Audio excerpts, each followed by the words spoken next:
Raj came in, and our program director, and said Darren Rovell, who is a media reporter and money guy, if the Broncos do go on the market, the early favorite will be Robert F.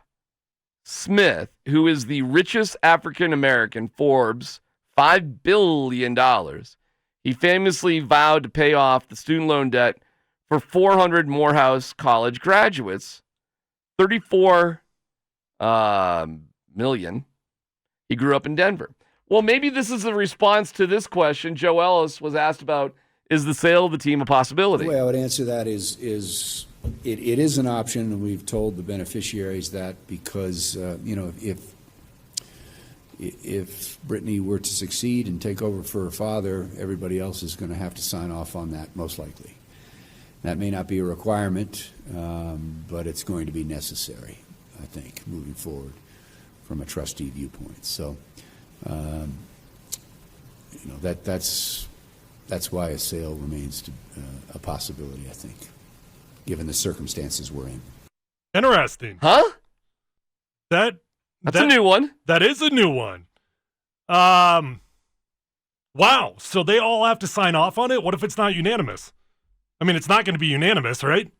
No, it probably wouldn't. Does it have to be unanimous? We got to figure that out. That's like breaking news to me. I don't know anything about that.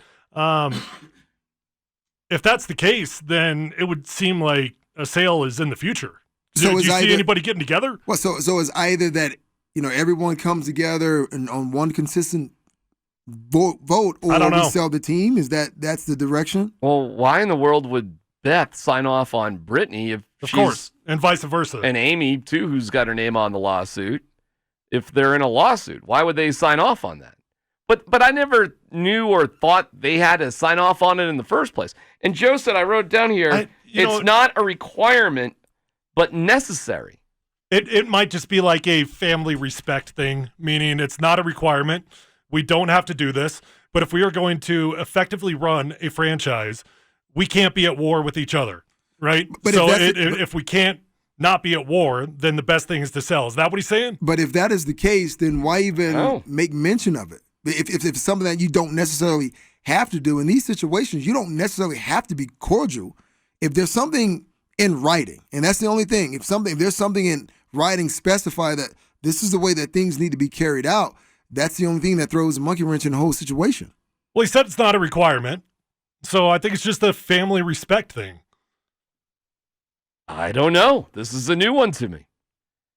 I mean, he said it's not a requirement. I think it's deeper than necessary. It's deeper than that. I think it's just saying we can't effectively do this if we're at war.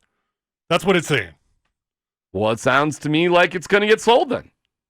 I don't know. I don't know. That would be disappointing when you really look at it. It'd be so disappointing. Why though?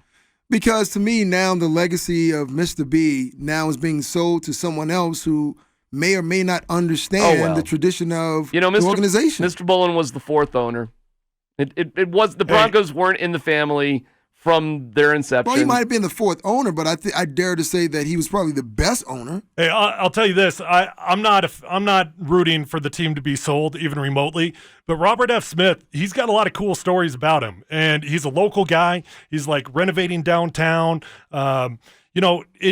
It would appear like he would be the type of guy that would have the motivation of a fan's heart running a team like Mr. Bullen always tried to.